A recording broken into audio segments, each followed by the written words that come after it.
Ayo, bisa dimulai. Assalamualaikum warahmatullahi wabarakatuh. Kami dari kelompok 1 akan mempresentasikan tentang Al-Quran sumber pertama ajaran Islam. Materi pertama akan dibacakan oleh Saudari Aam. Kepada Saudari Aam dipersilahkan. Pendahuluan. Manusia adalah makhluk Allah yang diciptakannya dan dengan berbagai keunggulan atas makhluk lain sebagai perwujudan kasih sayang dan karunia-Nya. Pengalaman Robert Gilhem, pemimpin Yahudi dan pakar genetika di Albert Einstein, Amerika, Gilhem meyakini bahwa hanya Islamlah yang mampu menjaga martabat perempuan, menjaga keutuhan kehidupan sosial, dan membangun suatu bangsa. Lanjut.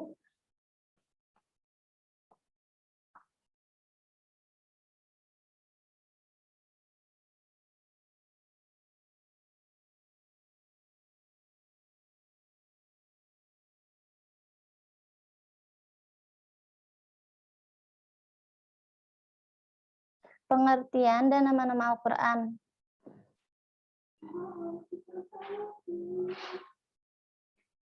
Pengertian dan nama-nama Al-Quran. Yang pertama, pengertian Al-Quran secara etimologis, yaitu qira'a, yang artinya mengumpulkan dan menghimpun. Yang kedua ada al-qiraah, yaitu huruf-huruf dalam satu pelafalan yang tersusun rapi. Yang ketiga ada bacaan atau tilawah. Secara terminologis, Al-Quran adalah kalam Allah yang merupakan mukjizat yang diwahyukan kepada Nabi Muhammad SAW melalui malaikat Jibril, diriwayatkan atau ditransmisikan secara mutawatir sebagai pedoman hidup manusia yang menjamin kebahagiaan dunia dan akhirat dan menjadi media untuk bertakarub atau beribadah kepada Allah dengan membacanya. Nama-nama Al-Quran ada 5, yaitu yang pertama ada Alkitab, Al-Furqan, An-Nur, Asy-Syifa, dan Az-Zikru, yang masing-masing ada dalam Quran Surat Al-Baqarah ayat 2, Al-Furqan ayat 1, An-Nisa ayat 174, Al-Fussilat ayat 44, dan An-Nahl ayat 44. Sudah dilanjut.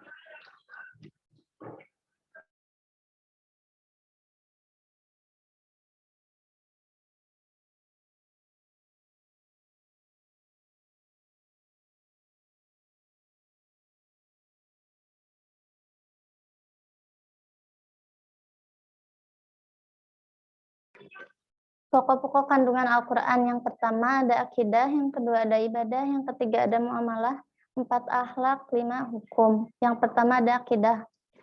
Akidah merupakan pokok keimanan, membahas tentang keesaan Allah dan sifat-sifatnya, adanya malaikat, rasul, dan kitab Allah, adanya Nabi Muhammad sebagai rasul terakhir, Al-Quran sebagai sumber kebenaran, adanya hari kiamat, yang ada dalam masing-masing Quran Surat Al-Ikhlas ayat 1-4.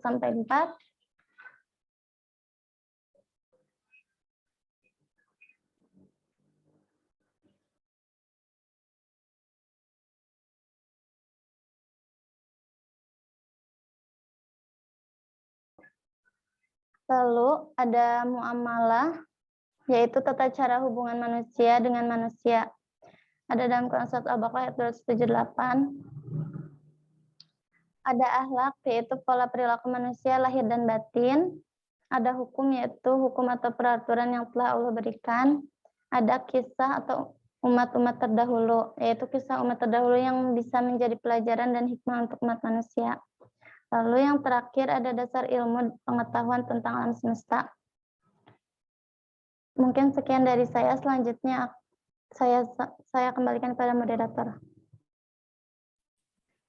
Baik, materi selanjutnya akan dibacakan oleh Saudari Nikita. Untuk Nikita dipersilahkan. Baik, terima kasih.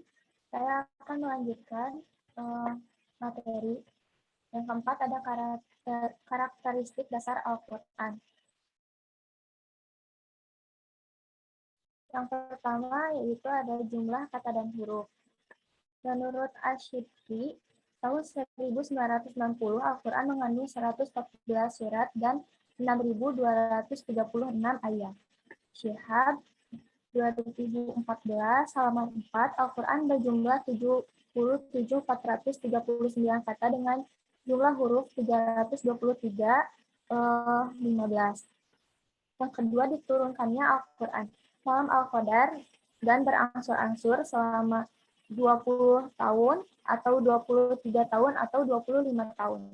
20 kali Lailatul Qadar dalam 20 tahun, 23 kali Lailatul Qadar dalam 23 tahun, 25 kali Lailatul Qadar dalam 25 tahun.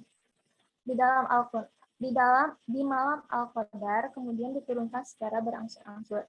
Yang ketiga, jenis ayat Al-Quran berdasarkan turun dan masa. Berdasarkan turunnya wahyu, berdasarkan susunan yang ada dalam mushaf Al-Quran. Selanjutnya, yaitu Al-Quran berdasarkan panjang dan pendeknya. As-Sab'ut Tiwal, 7 surat panjang, yaitu Al-Baqarah, Al-Imran, An-Nisa, Al-A'raf, Al-An'am, Al-Maidah, dan Yunus. Selanjutnya, Al-Mi'un, 100 ayat, Al-Matsani, 100 ayat, Al-Mufassal, surat-surat pendek. Yang kelima, Al-Quran berdasarkan pembagian juz. Lanjut.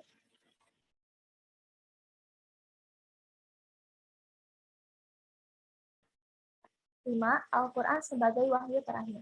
Al-Quran merupakan wahyu terakhir mempunyai makna bahwa setelah turunnya ayat terakhir diturunkan kepada Nabi Muhammad SAW, maka tidak ada lagi wahyu yang turun. Surat dan ayat yang terakhir turun adalah surat Al-Maidah ayat 3.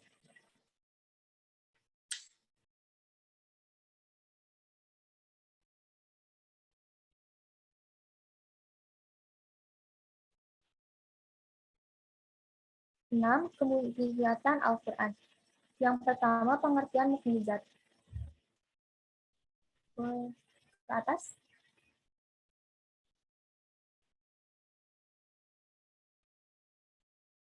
Mukjizat adalah keajaiban ajaib yang sukar dijangkau oleh kemampuan manusia. Ajaza yang berarti mengkajikan, lemah, atau tidak berkuasa. Sesuatu yang luar biasa yang terjadi melalui seseorang kenabiannya yang ditantangkan kepada yang ragu untuk melakukan atau mendatangkan hal Halo, serupa. tim kita. Ya. Maaf karena waktunya sudah habis. Dicukupkan sekian untuk kelompok 1 presentasinya. Baik, apakah dari kelompok 2 dan 3 ada pertanyaan? Baik, saya perwakilan dari kelompok 2 akan membahas materi yang disampaikan oleh kelompok 1. Yang pertama, kita harus beriman kepada Al-Quran karena merupakan sebagian dari rukun iman yang ketiga, yaitu iman kepada kitab-kitab Allah. Yang kedua, Al-Quran diwahyukan kepada Nabi Muhammad di Gua Hira melalui malaikat Jibril. Al-Quran diturunkan secara berangsur-angsur selama 22 tahun, 2 bulan, 22 hari. Wahyu pertama yang diturunkan adalah surat Al-A'la ayat 1-5, dan yang terakhir surat Al-Maidah ayat 3. Yang ketiga, Al-Quran menjadi mukjizat terbesar bagi umat Islam yang diberikan oleh Allah Subhanahu wa Ta'ala. Al-Quran tidak pernah kering dan memecahkan segala masalah dalam kehidupan. Al-Quran senantiasa menjadi petunjuk bagi kaum di segala zaman dan tempat. Sekian dari saya, terima kasih. Baik, terima kasih dari kelompok 2 atas pembahasannya. Dilanjut, mangga dari pertanyaan.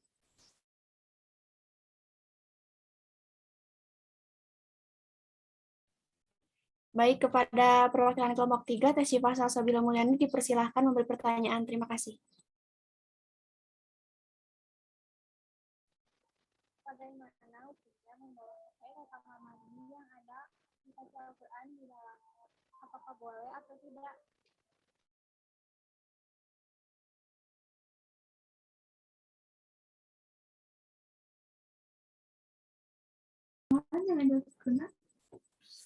Teh Syifa Salsabila, Teh Syifa boleh diulang pertanyaannya mungkin karena tidak terdengar. Dibuka dulu. Bagaimana hukumnya membawa HP ke kamar mandi yang ada aplikasi Al-Quran di dalamnya? Apakah boleh atau tidak? Baik, izinkan kelompok 1 menjawab. Kepada Teh Agni Bunga, silahkan dijawab pertanyaan dari kelompok 3, Teh Syifa. Baik, izin menjawab. Menurut mazhab NU menyatakan tidak boleh, tapi itu kembali kepada kepercayaan masing-masing. Terima kasih. Satu pertanyaan lagi mungkin. Mangga dari kelompok 3, Teh Silvi Nur Azizah dipersilahkan. Izin bertanya, izin sebutkan tujuan diturunkannya Al-Quran itu apa ya?